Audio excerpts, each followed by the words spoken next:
কারেন্টের এখন যে অবস্থা, কারেন্ট তো থাকেই না। আমাদের কাজ করার খুব সমস্যা। মানে যে কাজ করতাম 2 ঘন্টায়, সেই কাজ সারাদিনে কমপ্লিট করতে পারি। জয়পুরহাটে বিদ্যুতের অভাবে স্বাভাবিক জীবন ব্যাহত হচ্ছে। ঘন ঘন লোডশেডিং এ সবচেয়ে বিপাকে পড়েছেন সাধারণ মানুষ। আয় কমে গেছে ছোট বড় বিভিন্ন কারখানা এবং ব্যাটারি চালিত রিক্সা, অটোরিকশা এবং ভ্যান চালকদের। সংকট নিরসনের জন্য অন্তর্বর্তী সরকারকে দ্রুত উদ্যোগ নেওয়ার অনুরোধ জানান সাধারণ ভুক্তভোগীরা। মোয়াজ্জেম হোসেনের তথ্য এবং ছবিতে প্রতিবেদন।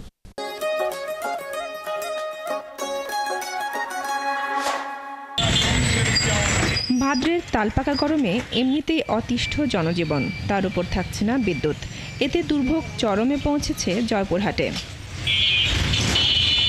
ঘন ঘন লোডশেডিংয়ের কারণে ছোট বড় বিভিন্ন কারখানায় কাজ করতে পারছেন না শ্রমিকরা। এতে ক্ষতির মুখে পড়েছেন ব্যবসায়ী। আয় কমে গেছে ব্যাটারি চালিত রিক্সা, অটোরিকশা ও ভ্যান চালকদের মতো নিম্ন আয়ের মানুষের। কারেন্টের সমস্যা হওয়ার জন্য আমাদের দীর্ঘ মনে করেন যে আমরা কৃষক মানুষ, তার কারণ কারেন্ট গেলে আমাদের ঘুমটুম হয় না।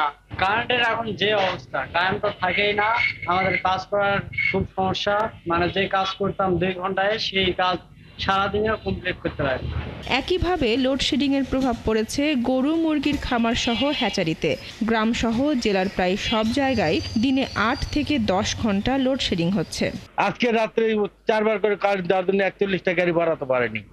41টা পরিবার অসহায়ের মতো আজকে ঘুরতেছে। আমাকে গতি গাড়ি চার্জ হয়নি। বিল ঠিকই দিতে হচ্ছে, সার্ভিস চার্জ, ভ্যাট সবকিছুই ঠিক দিতে হচ্ছে, কিন্তু আমরা অত্যন্ত এক প্রকার দুর্বিপাকে পড়ে গেছি। কারেন্ট যদি একবার হয় 2-3 ঘন্টায় লোডশেডিং শেষ হয় না। সারাদিনে 4বার 5বার কারেন্ট যায়। বিদ্যুৎ বিভাগ জানিয়েছে জেলায় বিদ্যুতের চাহিদা 75 থেকে 80 মেগাওয়াট, কিন্তু জাতীয় গ্রিড থেকে বিদ্যুৎ দেওয়া হচ্ছে 40 থেকে 45 মেগাওয়াট। দ্রুত এই লোডশেডিংয়ের সমস্যা সমাধান হবে বলে আশ্বাস দিয়েছে পল্লী বিদ্যুৎ কর্তৃপক্ষ। তো আশা করি দ্রুতই এটা চলে আসবে জেনারেশন যুগ আসছে, এটা ওয়ার্কাম হয়ে যাবে। ওয়ার্কাম হয়ে গেলে আমরা আশা করি অল্প সময়ের মধ্যে আমরা সম্মানিত গ্রাহকদের তুলে বিচ্ছিন্ন বিদ্যুৎ সক্ষম। আর আমার এই জয়পুরহাট গ্রিডে যে আমরা চাহিদা, আমাদের এখানে চাহিদার আমরা 72% পাচ্ছি, আর নেস্কো 28% পাচ্ছি।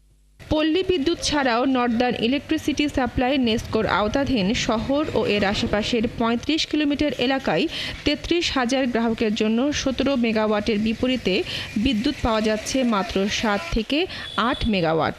তো জাতীয় গ্রিড আমাদেরকে দিবাপেক্ষে আমাদের হচ্ছে NESCO demand, Joypurhat NESCO demand হচ্ছে 16 মেগাওয়াট। তো চাহিদার আলোকে আমাদেরকে 12 মেগাওয়াট আমাদের দিচ্ছে। আর সন্ধ্যাবেলায় আমাদের ডিমান্ড হচ্ছে 15.5 মেগাওয়াট। গ্রিড থেকে আমরা বলতে পারছি 7 মেগাওয়াটের মতো। তো এই যে বড়দের যে ঘাটতি, এর জন্য আমাদেরকে লোডশেডিং করতে হচ্ছে।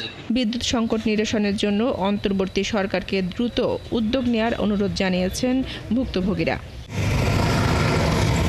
বনশ্রী হালদার, 71।